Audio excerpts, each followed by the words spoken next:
के लिए बिहार का राजनीतिक भविष्य तय हो गया है। 2025 के चुनाव में जनता ने दोहरे शतक के साथ एनडीए को सत्ता में दोबारा स्थापित कर दिया है। अब सरकार गठन की हलचल काफी तेज हो गई है, लेकिन ये चुनाव परिणाम कई मायनों में ऐतिहासिक रहा है, चौंकाने वाला रहा है, जिसकी संभावना शायद एनडीए नेताओं को भी नहीं रही होगी। बिहार में पहली बार 89 सीटों के साथ बीजेपी सबसे बड़ी पार्टी बनकर उभरी है, तो जेडीयू ने भी अपना रिपोर्ट कार्ड सुधारते हुए 2020 की तुलना में 2 गुना सीट हासिल कर लिया है और मुख्य विपक्षी दल राष्ट्रीय जनता दल एक बार फिर 15 साल पुरानी स्थिति में पहुंच गया है। मुश्किल से विपक्ष का दर्जा भी बचा पाया है। और इसी बीच एक बड़ी खबर आ रही है, मुख्यमंत्री आवास पर हलचल काफी ज्यादा बढ़ गई है। बड़ी खबर आपको इस वक्त की बता रहे हैं, संजय झा सीएम से मिलने के लिए पहुंचे हुए, ललन सिंह भी सीएम आवास पर पहुंचे। बड़ी खबर इस वक्त की आपको बता रहे हैं, मंत्री विजय चौधरी भी पहुंचे हैं, श्याम रजक भी सीएम आवास पहुंचे हैं। नई सरकार के गठन से पहले हलचल काफी तेज नजर आ रही है। बड़ी खबर आपको बता रहे हैं, बिहार में बहार है, नीतीश कुमार है। और इसी बीच देखिए, कल रिजल्ट के बाद से आज सुबह लगातार हलचल तेज होती हुई नजर आ रही है। अलग अलग नेता सीएम आवास पर पहुंच रहे हैं। अब सरकार गठन की कवायद शुरू हो गई है। किसे कौन सा विभाग दिया जाएगा, कौन मंत्री बनेगा, कौन डिप्टी सीएम बनेगा, इसको लेकर मंथन लगातार बरकरार है। और इसी बीच ये बड़ी खबर आपको बता रहे हैं, मुख्यमंत्री आवास पर हलचल काफी तेज हो गई है। मुख्यमंत्री का चेहरा कौन होने वाला है सर? चेहरा है ही है, यहाँ दूसरा चेहरा कहाँ है? कोई दूसरा कोई ऑप्शन भी नहीं है और दूसरा कोई यहाँ पर वैकेंसी है। नीतीश कुमार ने कामों के आधार पर जनता का दिल जीता है। नीतीश कुमार जी के नेतृत्व में पूरा एनडीए एक है, 5 पांडव एक है, तो कहीं तो आपने सुन लिया, बार बार मुख्यमंत्री के चेहरे को लेकर जब सवाल किया जा रहा है तो साफ और स्पष्ट शब्दों में सारे नेताओं का यही कहना है कि किसी भी प्रकार से वैकेंसी ही नहीं है किसी और चेहरे की, और इसीलिए बिहार में मुख्यमंत्री नीतीश कुमार ही होंगे। और इसी बीच हम आपको बड़ी खबर बता रहे हैं, सीएम आवास पर हलचल काफी तेज हो गई है। संजय झा और ललन सिंह भी बिहार के मुख्यमंत्री नीतीश कुमार से मुलाकात करने के लिए पहुंचे हुए हैं। मुख्यमंत्री आवास पर हलचल काफी तेज है और इसी बीच ये बड़ी जानकारी आप तक पहुंचा रहे हैं। तस्वीरें भी आप देख रहे होंगे, श्याम रजक भी सीएम आवास पहुंचे हैं। जेडीयू का काफी बेहतर प्रदर्शन रहा है पिछली दफा के अनुसार। अगर हम देखें 2020 से 2025 में एक बहुत बड़े फिगर के साथ जेडीयू इस बार चुनावी रणभूमि में उतरी भी और उसी प्रकार से रिजल्ट भी लेकर आई है। और इसीलिए जनता दल यूनाइटेड के तमाम बड़े नेता एक एक करके बिहार के मुख्यमंत्री नीतीश कुमार से मिलने के लिए आज पहुंचे हुए हैं। देखिए, कल की सुबह रिजल्ट का दिन था, परिणाम का दिन था, जनादेश का दिन था और आज अब सरकार गठन की कवायद शुरू हो गई है। देखिए, इस पूरी खबर की जानकारी के साथ न्यूज 18 संवाददाता पटना से शैलेंद्र हमारे साथ जुड़ रहे हैं। शैलेंद्र, क्या कुछ जानकारी है? अभी जो हलचल मुख्यमंत्री आवास के बाहर नजर आ रही है, ये किस बात को लेकर हलचल हो सकती है? क्यों मुलाकातों का सिलसिला शुरू हो चुका है? बिल्कुल, देखिए, आगे की अब रणनीति तय की जा रही है कि किस तरीके से सरकार का गठन करना है और साथ ही साथ जो उम्मीदवार चुनाव जीत करके आ रहे हैं वो भी मुख्यमंत्री से मिलने पहुंच रहे हैं। तो ऐसी परिस्थिति में कहा जा सकता है कि जो जदयू की जो रणनीति है वो अब आगे की तय की जा रही है और खासतौर पर विजय चौधरी हो, ललन सिंह हो, संजय झा हो, इस तरीके के तमाम जो बड़े चेहरे हैं जदयू के, वो इस वक्त मुख्यमंत्री के साथ बातचीत कर रहे हैं, बैठक कर रहे हैं। तो अब क्योंकि एक बड़ी बहुमत मिली है एनडीए को और आगे की चीजों को तय करना है, मंत्रिमंडल का विस्तार, मंत्रिमंडल में कौन कौन शामिल होंगे, शपथ ग्रहण समारोह होना है, शपथ ग्रहण समारोह में प्रधानमंत्री से लेकर तमाम जो एनडीए के बड़े चेहरे हैं घटक दल के, वो शामिल होंगे। तो इन तमाम चीजों को लेकर के आगे की रणनीति, चूंकि साझा सरकार चलानी है, 5 घटक दल हैं, तो सभी घटक दलों को भी जगह देनी होगी। तो इन तमाम चीजों को लेकर के फिलहाल रणनीति बनाई जा रही है। जदयू की क्या रणनीति होगी, यह इस वक्त मुख्यमंत्री आवास में मुख्यमंत्री नीतीश कुमार और जदयू के अन्य जो वरिष्ठ नेता हैं वो मिलकर के तय कर रहे हैं। जी वाकई शैलेंद्र, जब तय होने की बात हो रही है तो हम आपसे ये भी जानना चाहेंगे, पहली बात तो ये बता दीजिए कि शपथ ग्रहण समारोह को लेकर कोई तारीख भी पहले से निर्धारित रखी गई है? और साथ ही साथ हमें ये भी बताइए कि जिस प्रकार से उम्मीदवारों की लिस्ट में हमने देखा था कि पुराने चेहरों को ही दोहराया गया। बीजेपी और जेडीयू की तरफ से ज्यादातर ऐसे चेहरे थे जिन पर पहले से भरोसा था पार्टी को।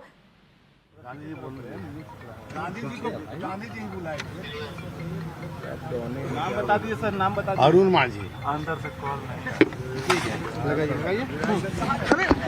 कौन यार लाइफ में? वाकई रवि, क्या हलचल आप देख पा रहे हैं? कहाँ हैं इस वक्त आप मौजूद? देखिए, हलचल जो है मुख्यमंत्री आवास पे बढ़ गई है। आपको दिखाते हैं कि मुख्यमंत्री आवास पे लगातार बड़े नेताओं का जो है पहुंचना शुरू हुआ है। यहाँ पे ललन सिंह जो है वो पहुंचे हैं, संजय झा जो है राष्ट्रीय कार्यकारी अध्यक्ष हैं वो पहुंचे हैं। तमाम जो जीते हुए जो विधायक हैं वो यहाँ पे पहुंचना शुरू किया है उन्होंने, और यहाँ पे पहुंचकर ये लगातार जो है नीतीश कुमार से मुलाकात कर रहे हैं, क्योंकि जिस तरीके से यहाँ पे कल बड़ी जीत हुई है और बड़ी जीत होने के बाद जो है सारे नेता जो है नीतीश कुमार से मिलने पहुंचे हैं। और आज जब यहाँ पे तमाम लोग बैठेंगे तो उसके बाद कई बातें जो है वो तय होनी है। यहाँ पे बैठक होगी, पोर्टफोलियो जो है वो तैयार होना है। जो शपथ ग्रहण समारोह है उस पर चर्चा हो रही है कि क्या शपथ ग्रहण समारोह जो है वो गांधी मैदान में किया जाए या फिर राजभवन में ही हो। लेकिन इन तमाम बातों पर जो है वो चर्चा होगी कि लेकिन जो तमाम जो विधायक जो उन्होंने जीता है वो सभी के सभी लोग यहाँ पे पहुंचना शुरू किए हैं। और यहाँ पे देखिए श्याम रजक जो है वो भी यहाँ पे जीते हैं, वो भी यहाँ पे पहुंचे हैं। और देखिए यहाँ पे आपको दिखा दूं कि यहाँ पे जो हलचल है वो बढ़ी हुई है और लगातार जो यहाँ पे पुलिस फोर्स है उसकी व्यवस्था जो है वो बढ़ा दी गई है।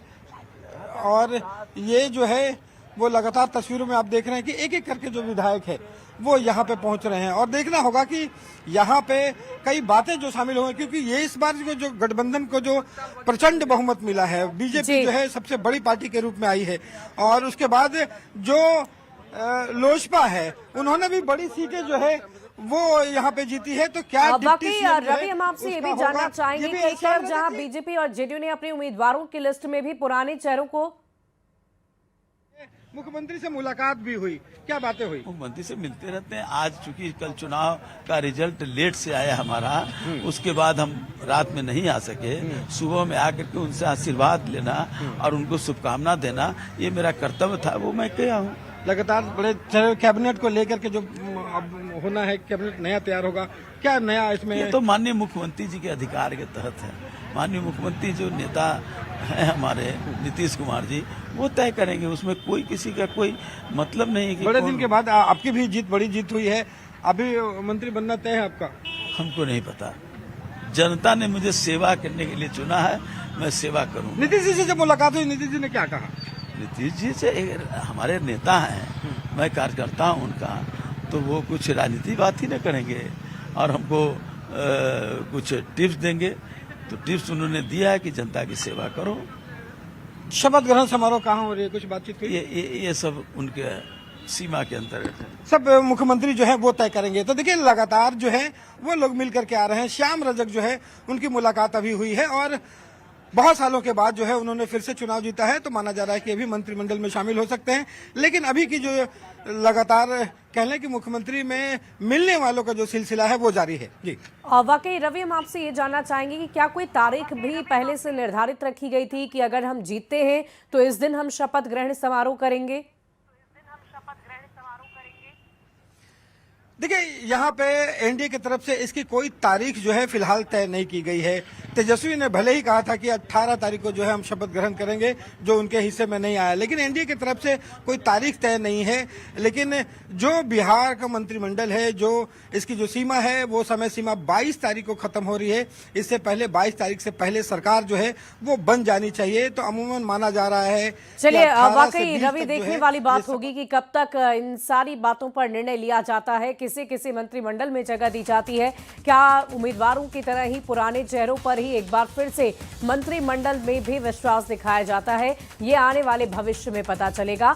और इसी बीच ये मुलाकातों की तस्वीरें हम आपको दिखा रहे थे। बिहार के मुख्यमंत्री नीतीश कुमार के आवास के बाहर जो हलचल नजर आ रही थी उसकी तस्वीरें आपने देखी है। बढ़ते आगे, एनडीए की एक बड़ी जीत के बाद जेडीयू प्रवक्ता नीरज कुमार के आवास के सामने लगे पोस्टर ने राजनीतिक माहौल को गर्मा दिया है। पोस्टर में लालू प्रसाद को धृतराष्ट्र, राबड़ी को गांधारी, तेजस्वी को दुर्योधन और संजय यादव को संजय दिखाया गया है। महाभारत शैली में लगाए गए इस पोस्टर से लालू परिवार पर तंज कसा गया है।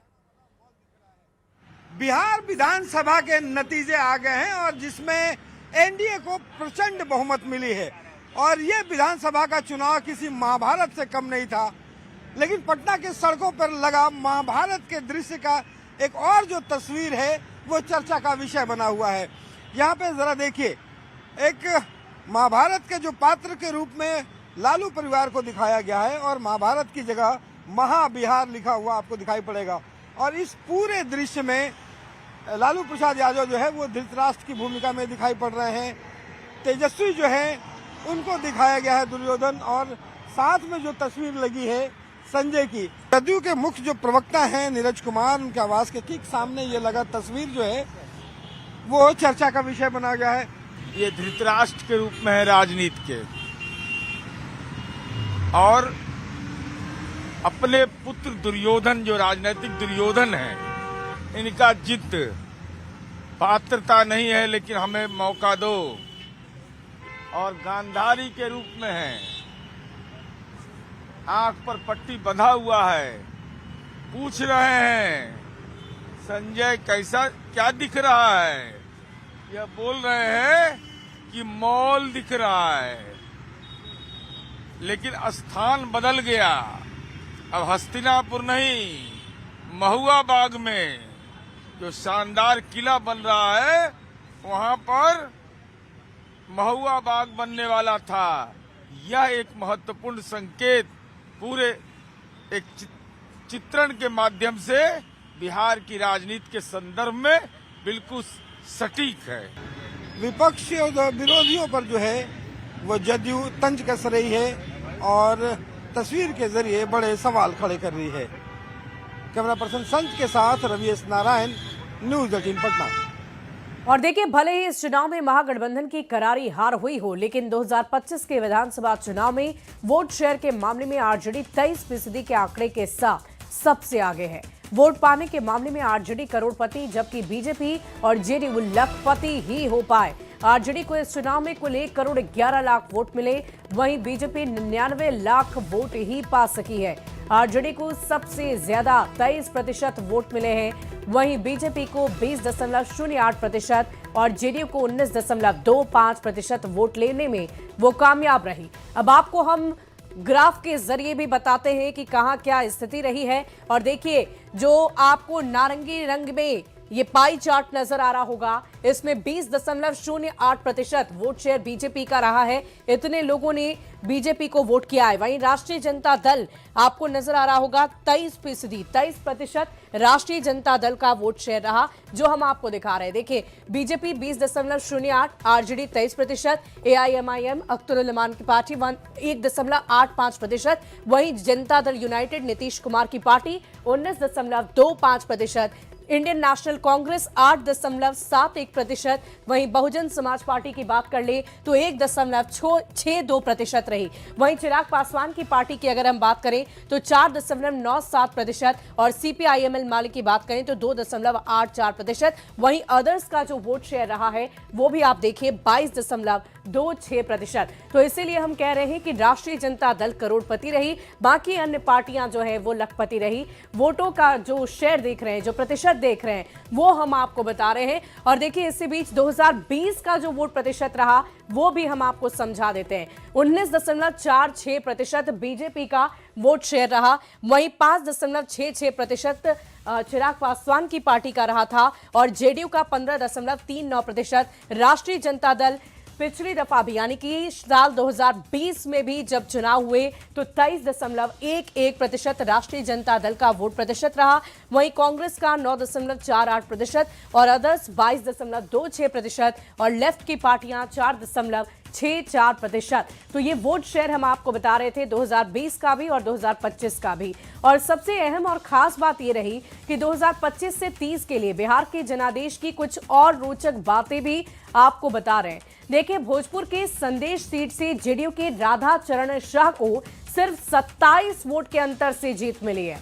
आप सोच सकते हैं, महज 27 वोट जबकि रामगढ़ से बीएसपी के सतीश सिंह यादव को 30 वोट के अंतर से जीत हासिल हुई है।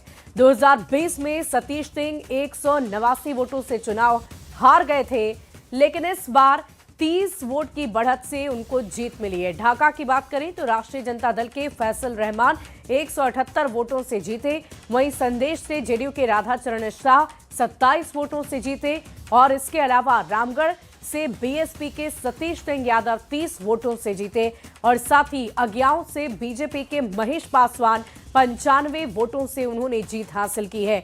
तो आप समझ सकते हैं कि एक एक वोट कितना महत्वपूर्ण होता है और इसीलिए चुनाव आयोग से लेकर न्यूज 18 तक आपसे यही बार बार अपील कर रहा था कि आप जरूर बूथ पर जाएं और अपने मताधिकार का प्रयोग करें।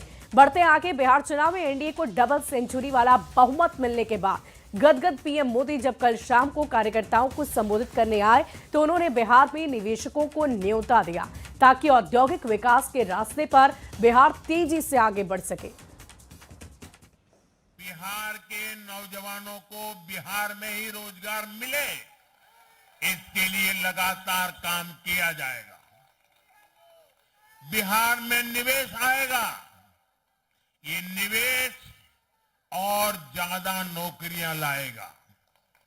बिहार में पर्यटन का विस्तार होगा, दुनिया को बिहार का नया सामर्थ्य दिखेगा। बिहार में हमारे तीर्थों का, आस्था के स्थानों का, हमारी ऐतिहासिक धरोहरों का काया। तो आप प्रधानमंत्री नरेंद्र मोदी को सुन रहे थे। ये तब की तस्वीर है जब बीजेपी मुख्यालय पहुंचे थे प्रधानमंत्री। उन्होंने बहुत सारी बातों का जिक्र किया और साथ ही साथ निवेशकों को आमंत्रित किया कि वो बिहार में आए और निवेश करें। बिहार विकास की राह पर आगे लगातार बढ़ता रहेगा। देखिए, बिहार के लिए पीएम मोदी का संदेश औद्योगिकरण को लेकर था। पीएम ने बिहार में निवेश को न्योता देने की बात कही और साफ शब्दों में उन्होंने आमंत्रित किया निवेशकों को कि आप बिहार में आए और निवेश करें। पीएम ने साफ साफ ये कह दिया कि नई सरकार की पहली प्राथमिकता सिर्फ और सिर्फ बिहार में विकास करना है, औद्योगिकरण करना है। बिहार में बड़े पैमाने पर उद्योग लगाने की बात उन्होंने की है। औद्योगिकरण से बिहार से पलायन कम होगा, जिसे सबसे बड़ा मुद्दा इस चुनाव में आप देख पा रहे होंगे। पलायन, रोजगार, बेरोजगारी, इस पर ही चर्चा हुई हर जनसभा में। और रोजगार के अवसर बिहार में पैदा होंगे जब तो पलायन रुकेगा। अब सवाल ये है कि इस विजन की झलक नई मंत्रिमंडल में कैसे दिखेगी। नए कैबिनेट का आखिर क्या स्वरूप होगा, कैसा स्वरूप होगा, ये एक बड़ा सवाल है। औद्योगिक विकास, निवेश पर जोर होगा। विभागों में टेक्नोक्रेट्स शामिल होंगे क्या, ये भी एक बड़ा सवाल है। क्या मजबूत चेहरे शामिल होंगे इस मंत्रिमंडल के विस्तार में? वित्त, उद्योग, ऊर्जा के लायक आखिर कौन होगा जो बिहार में विकास कर पाएगा, उद्योग लगा पाएगा, निवेशकों को बुला पाएगा? उन चेहरों को पकड़ना होगा जो बिहार के लिए विकास कर सके, जिन्हें ज्ञान भी हो, और ऐसे नेता पीएम मोदी के विजन को आगे ले जा सकेंगे। और इसी सवाल के साथ थोड़ा इंतजार और करना होगा। जैसा कि हमने इंतजार किया था रिजल्ट के लिए, वैसे ही अब मंत्रिमंडल के विस्तार पर पूरे बिहार की नजर टिकी हुई है। और यहाँ फिलहाल इस बुलेटिन में अभी के लिए बस इतना ही। आप बने रहे न्यूज 18 बिहार झारखंड के साथ।